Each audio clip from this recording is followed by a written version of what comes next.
Hi అండి, welcome to Nishi channel. ఈరోజు మన వీడియోలో సాఫ్ట్ అండ్ స్పాంజీగా మైసూర్ బజ్జీని అప్పటికప్పుడు పిండి కలిపి ఎలా చేసుకోవాలో చూపించబోతున్నాను.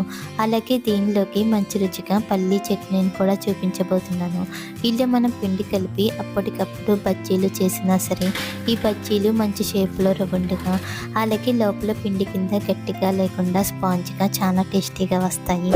మరి ఆలస్యం చేయకుండా మంచి రుచిగా మైసూర్ బజ్జీ అలాగే పల్లీ చట్నీని ఎలా చేసుకోవాలో చూద్దాం. ముందుగా ఒక గిన్నెలోకి 1 కప్పు వరకు మైదా పిండిని తీసుకోవాలి. మనకి కావాలంటే మైదా పిండికి బదులుగా గోధుమ పిండినైనా తీసుకోవచ్చు. అలాగే మనం ఏ కప్పుతో అయితే మైదా పిండి తీసుకున్నామో అదే కప్పుతో 1 కప్పు వరకు పెరుగుని వేసుకోవాలి. ఇక్కడ మనం ఫ్రెష్గా ఉన్న కమ్మటి పెరుగు కంటే కూడా కొంచెం పులుసుని పెరుగుని వేసుకున్నామంటే మనకి బజ్జీలు బాగా వస్తాయి. అలాగే బజ్జీలు ఎక్కువసేపు పైన క్రిస్పీగా ఉండడానికి 2-3 టేబుల్ స్పూన్ వరకు బియ్య పిండిని వేసుకోవాలి. ఇలా మనం బియ్య పిండిని వేయడం వలన ఈ బజ్జీలు చల్లారిన తర్వాత ఈ పైన లేయర్ అనేది సాగినట్టుగా లేకుండా ఉంటుంది.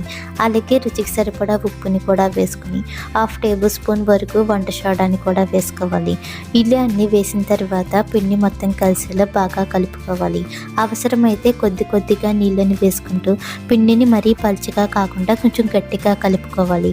ఇలా ఇక్కడ చూపించే విధంగా కొంచెం గట్టిగా కలిపాక పిండిని బాగా బీట్ చేసుకుంటూ కలుపుకోవాలి. ఇలా కనీసం 4-5 నిమిషాల పాటు పిండిని బాగా బీట్ చేసుకోవాలి. అప్పుడే మనం పిండిని అప్పటికప్పుడు కలిపి బజ్జీల్లో చేసినా సరే ఈ బజ్జీల లోపల పిండి కింద గట్టిగా లేకుండా చాలా సాఫ్ట్గా గుల్లగా వస్తాయి. ఇలా 4-5 నిమిషాల పాటు బీట్ చేసామంటే మనకి ఈ పిండి అనేది సాఫ్ట్గా ఫ్లఫీగా అవుతుంది.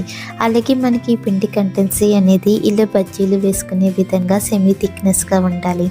అంటే మనకి ఈ పిండి అనేది మరీ పలుచగా కాకుండా మరీ గట్టిగా కాకుండా ఇక్కడ చూపించే విధంగా ఇలా సెమీ థిక్నెస్గా ఉండాలి.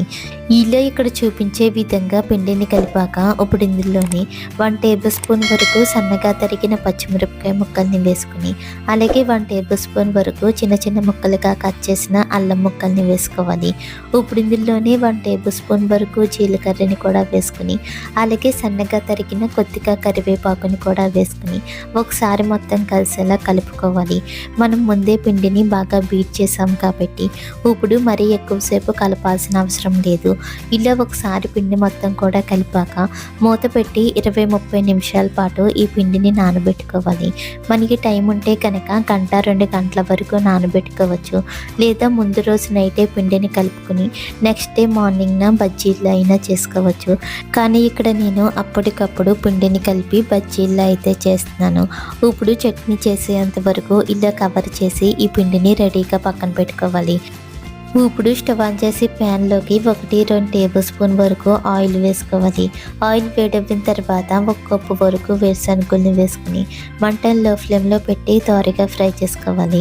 మనం మంటను హై ఫ్లేమ్లో పెట్టి ఫ్రై చేసామంటే ఈ పల్లీలు త్వరగా వేగిపోయి లోపల పచ్చి కింద ఉండిపోతాయి. సో అందుకని మంటను లో ఫ్లేమ్లో పెట్టి త్వరగా ఫ్రై చేసుకోవాలి. ఇలా పల్లీలు లైట్గా రంగు మారిన తర్వాత ఇప్పుడు ఇందులోనే 5-6 పచ్చిమిరపకాయలని ముక్కలు చేసుకుని వేసుకుని మరో 2 నిమిషాల పాటు ఫ్రై చేసుకోవాలి. ఇలా పల్లీలు పచ్చిమిరపకాయలు రెండు కూడా త్వరగా వేగిన తర్వాత ఇప్పుడు ఇందులోని 1 కప్పు వరకు పుట్నాల పప్పు వేసుకుని అలాగే 2 రెమ్మల వరకు కరివేపాకుని కూడా వేసుకుని ఒకసారి మొత్తం అంతా కూడా బాగా కలిపి స్టవ్ ఆఫ్ చేసుకుని ఇవి కాస్త చల్లారిన తర్వాత మిక్సీ గిన్నెలోకి తీసుకోవాలి. ఇప్పుడు ఇందులోనే 1 టేబుల్ స్పూన్ వరకు జీలకర్రని వేసుకుని అలాగే 4-5 వెల్లుల్లి రేకల్ని పైన పొట్టు తీసుకుని వేసుకోవాలి. అలాగే రుచికి సరిపడా ఉప్పుని కూడా వేసుకుని మన పులుపు తగ్గట్టుగా కొద్దిగా చింతపండుని కూడా వేసుకోవాలి. ఇలా అన్నీ వేసిన తర్వాత కొన్ని నీళ్ళని వేసుకుంటూ మెత్తగా గ్రైండ్ చేసుకుని తీసుకోవాలి. ఇలా మెత్తగా గ్రైండ్ చేసిన ఈ చట్నీని ఒక గిన్నెలోకి తీసుకున్నాక ఇప్పుడు ఈ చట్నీలోకి పోపుని పెట్టుకోవాలి.